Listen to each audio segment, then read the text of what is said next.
Bon, est-ce que vous êtes prêts pour votre dose de frissons? Je vous le dis tout de suite, vous n'êtes pas prêts pour la première histoire, elle démarre trop bien, mais la fin, c'est juste une dinguerie. Oh oui, vous allez vraiment en avoir pour votre argent. Enfin, vous allez en avoir pour votre argent, même si mes histoires sont gratuites. Avant de démarrer la vidéo, je voudrais à nouveau vous remercier pour tout le soutien que vous apportez sur la chaîne, que ce soit à travers vos commentaires, à travers vos likes ou simplement via le fait d'être abonné. Ce qu'on est en train de créer, c'est vraiment juste incroyable et c'est pour moi hyper important de vous le rendre en retour. Bon, je ne vous retiens pas plus longtemps et je vous invite à vous installer tranquillement et écouter 3 sprays d'horreur inaudits. Et n'oubliez pas, inutile de regarder cette vidéo s'il n'est pas encore 22h chez vous. Je vous vois venir les petits tricheurs là.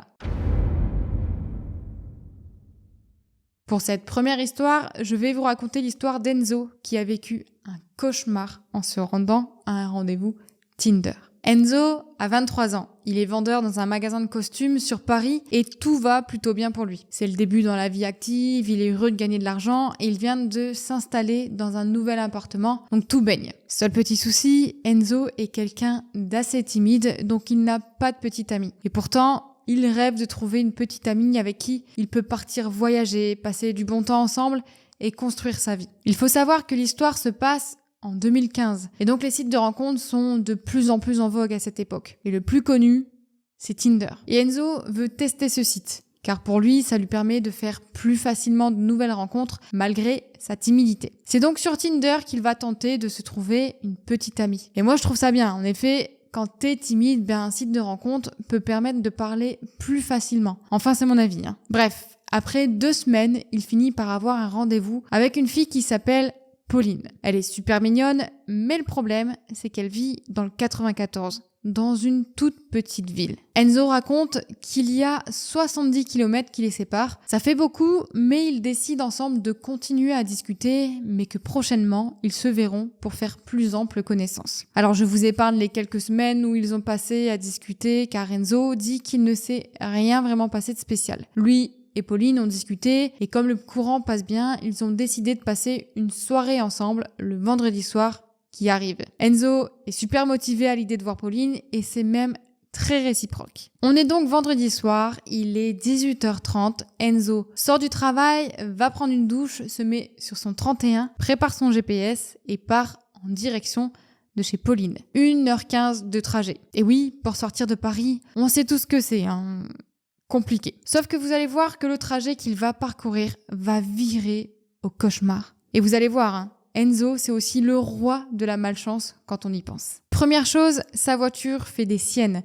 Il entend un bruit qui provient du capot et un voyant s'affiche même sur son tableau de bord. Enzo indique qu'il a souvent ce voyant qui s'affiche sur le tableau de bord et qu'il sait comment corriger ce problème. Et comme il n'a pas envie d'aggraver le problème, il décide donc de s'arrêter assez vite dans une toute petite station-service. À ce moment-là, il reste une 40aine de kilomètres pour arriver chez Pauline. Enzo explique que la station-service est vide, qu'il y a un pauvre lampadaire qui éclaire très peu le parking. Il va décider de se garer sous le lampadaire pour avoir un peu de lumière, puis sort de sa voiture et soulève son capot. En sortant de sa voiture, il trouve ça bizarre, que c'est complètement désert. Pourtant, il n'est que 20h du soir. Alors oui, il est dans un petit village, mais quand même, l'ambiance se refroidit doucement pour Enzo. Bon, après Enzo se dit qu'il en a que pour quelques minutes pour réparer sa voiture, donc il traîne pas. Enzo répare tranquillement sa voiture près de cette station-service quand il entend des bruits de motos se rapprocher de lui. 3 grosses motos passent devant, puis ralentissent et s'arrêtent à quelques mètres de la voiture d'Enzo. Les 3 motards descendent de la moto et courent en direction d'Enzo. Enzo prend ses jambes à son cou et court en direction de la forêt juste derrière sa voiture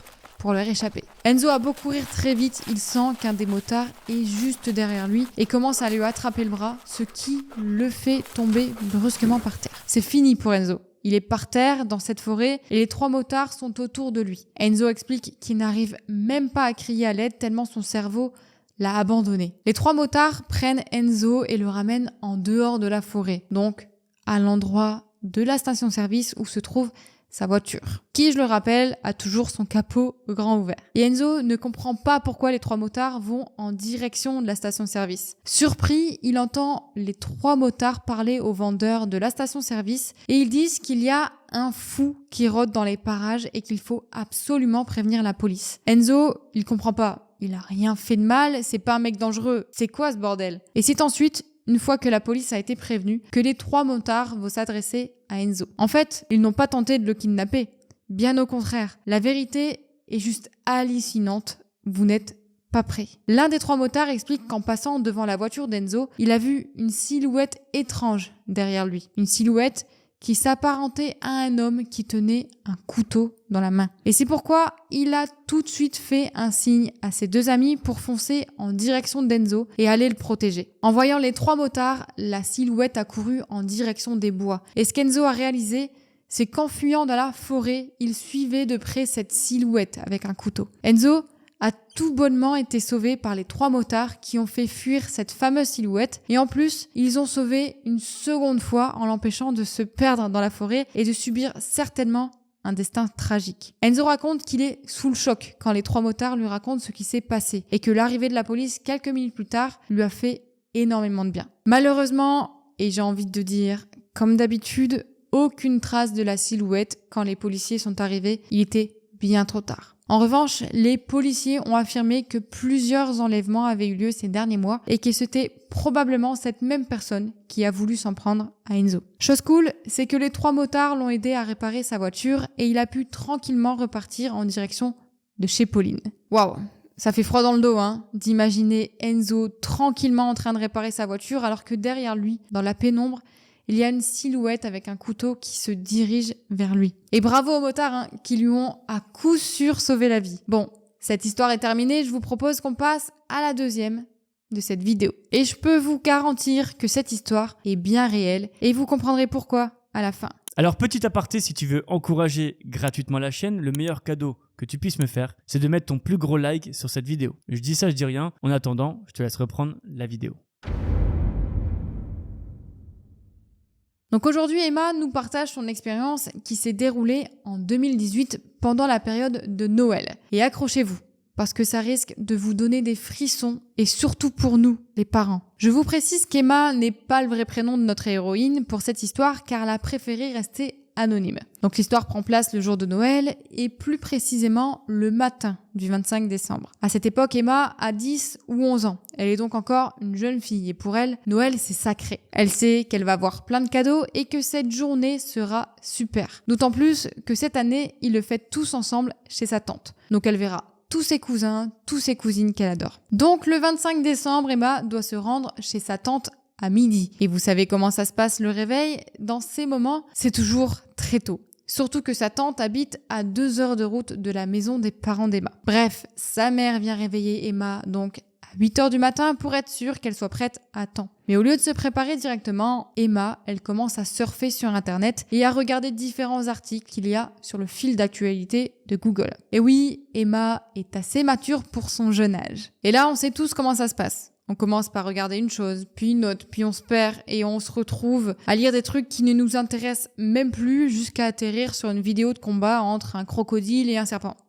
Enfin, non, en fait, ça, c'est moi peut-être. Du coup, là, Emma, elle tombe sur un article assez flippant. Et le titre de l'article, c'est « Tentative d'enlèvement à Sigean ». Et en fait, Sigean, c'est la ville juste à côté de celle où habite Emma. Donc forcément, elle est intriguée et elle lit. Et là, elle découvre l'histoire très flippante d'une petite fille du même âge qu'elle qui a échappé de justesse à une tentative de kidnapping.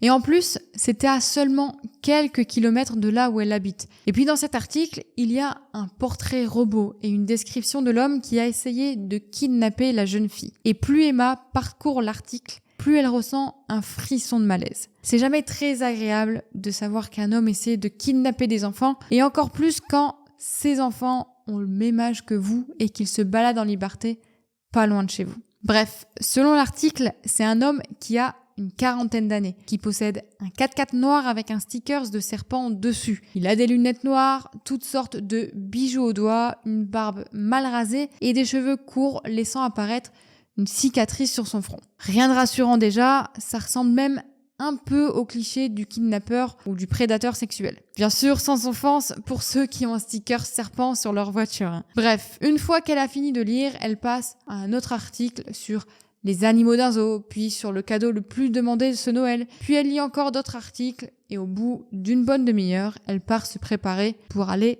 au repas. Alors je vous fais une petite parenthèse ici, mais Emma a déjà reçu des conseils de ses parents sur le fait qu'elle doit être très prudente quand elle est seule, car la ville où elle habite n'est pas exactement le lieu le plus sûr du monde. En fait, il y a déjà eu auparavant des recensements d'enfants qui ont disparu. Mais bref, Emma est rapidement prête pour partir chez sa tante et elle est vraiment impatiente d'ouvrir ses cadeaux et de trouver sa famille. Donc elle décide d'attendre ses parents dans la voiture. La voiture, elle est seulement à 2 mètres de l'entrée de la maison. Elle est donc dans leur allée et Emma surveille l'arrivée de ses parents depuis l'intérieur de la voiture. Mais le temps passe. 1 minute, 2 minutes, 3 minutes.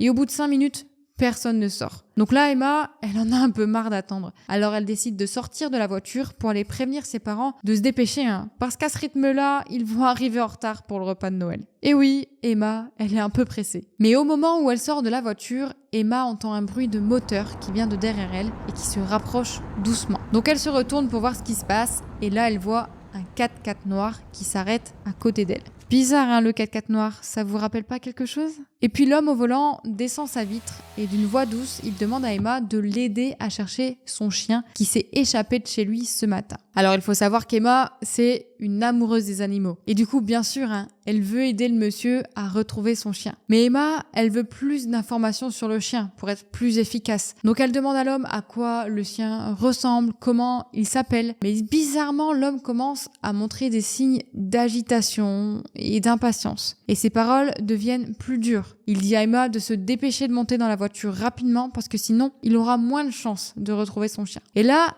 elle se souvient des avertissements de ses parents et commence à sentir un truc pas net chez cet homme. Mais ouf, par chance, sa mère arrive à ce moment-là et elle commence à discuter avec cet homme étrange qu'elle n'a jamais vu dans le quartier. Sa mère, un peu énervée de voir un inconnu parler à sa fille, dit à l'homme sèchement qu'ils n'ont pas le temps de l'aider parce qu'ils doivent partir. À ce moment, Emma, elle se sent rassurée par la présence de sa mère et elle décide de jouer les détectives. Et elle commence donc à observer l'homme plus en détail. Et c'est là que ça devient carrément terrifiant. Ce qu'elle remarque, c'est que cet homme correspond parfaitement à la description du portrait robot qu'elle a vu dans l'article de ce matin. Le 4x4 noir avec le sticker serpent, les cheveux courts, la barbe noire, les lunettes noires, les bagues, tout y est.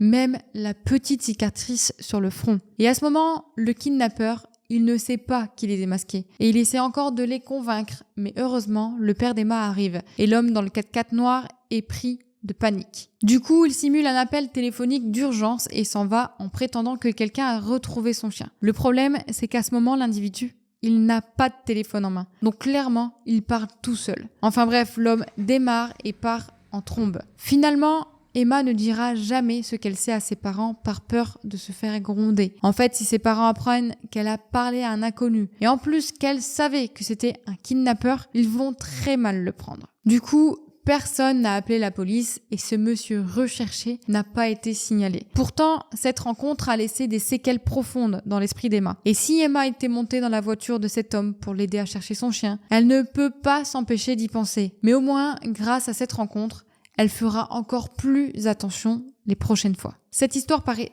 tellement réelle et encore plus car il y a des articles sur Internet reprenant exactement l'histoire et la description de cet homme. Je vous mets les liens en description pour les plus curieux d'entre vous. Après avoir fait quelques recherches, je n'ai trouvé aucune autre trace et aucun nouvel article mentionnant cet homme. Finalement, Emma aurait peut-être dû en parler à ses parents. A priori, même 5 ans après et avec un profil aussi atypique, cet homme n'aurait toujours pas été retrouvé. Il faut dire que peut-être si les parents d'Emma avaient porté plainte, il y aurait eu plus de chances que les recherches s'intensifient. Mais bon, avec des si, on refait le monde. Le mystère plane toujours et Emma espère ne jamais recroiser cet homme. Une histoire qui vous rappelle que le danger peut surgir quand on s'y attend le moins, et même le jour de Noël. Prenez donc soin de vous et restez vigilants.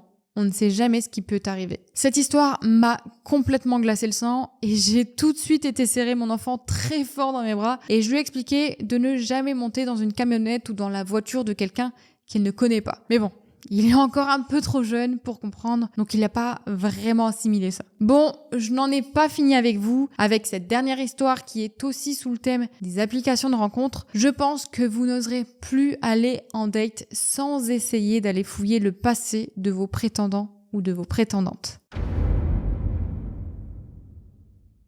L'histoire que je vais vous raconter maintenant, c'est celle de Camille. Camille, c'est une hyperactive, la businesswoman par excellence. Elle est cadre en ressources humaines dans une société de cosmétiques très connue et en tant qu'hyperactive, elle fait beaucoup de choses. Elle fait du sport pour s'entretenir, se défouler. Elle prend des cours de yoga, mais aussi des cours de cuisine et des cours de tout ce qui lui passe par la tête d'ailleurs. Et elle n'a pas un jour réel de repos, même le dimanche, elle est à fond. Sauf que Camille est célibataire. Et de nos jours, les applications de rencontres restent le meilleur moyen pour elle de faire des connaissances. Et puis elle se dit que c'est son métier de sélectionner des candidats parfaits pour un poste, donc ça ne devrait pas être bien compliqué pour elle de faire de même pour sa vie sentimentale. Elle va donc, comme un peu tout le monde, tenter sa chance sur une appli. Elle va créer un profil et le laisser volontairement pendant une semaine pour être certaine d'avoir le choix. Et effectivement, quand elle se connecte, elle reçoit une quarantaine de messages privés venant d'hommes qui veulent la rencontrer. Et c'est compréhensible parce que Camille, c'est une belle femme. Elle va donc faire le tri dans tous ses prétendants et va finalement en sélectionner 5. Elle se dit qu'elle ne peut pas tout miser sur un seul, donc elle va en rencontrer 5 et faire son choix après. Alors, c'est une façon un peu pragmatique de voir les rencontres et au niveau romantisme, ça laisse un peu à désirer, mais ça peut être une technique plutôt efficace. On ne va pas juger. Le premier prétendant qu'elle va rencontrer s'appelle Matteo. Ils n'ont pas beaucoup discuté, mais il avait l'air très gentil et mignon, donc elle a décidé de lui donner sa chance. Ils vont se rencontrer dans un petit bar à 2 pas de chez elle, car elle préfère être dans un lieu qu'elle connaît, on ne sait jamais. Matteo va beaucoup s'intéresser à elle, à son travail, à ses activités. Il est vraiment doué pour écouter et c'est plutôt un bon point. Ils vont passer 3 heures ensemble, pendant lesquelles elle parlera surtout d'elle, puis il proposera de la raccompagner. Cependant, elle lui dit qu'elle habite juste à côté, donc ce n'est pas la peine. Ils se font alors la bise et se séparent devant le bar. Camille est plutôt contente de sa soirée et rentre tranquillement, mais elle n'est pas sûre de donner suite à ce rendez-vous. Une fois dans le hall de son immeuble, elle regarde sa boîte aux lettres qu'elle n'a pas eu le temps de regarder dans la journée et à travers les portes vitrées, elle aperçoit Matteo qui passe devant l'immeuble au volant de sa voiture. Mais bon, il n'a pas l'air de regarder dans sa direction, donc c'est peut-être juste le chemin pour rentrer chez lui. Puis finalement, elle monte chez elle et va se coucher. Le lendemain, elle se réveille comme à son habitude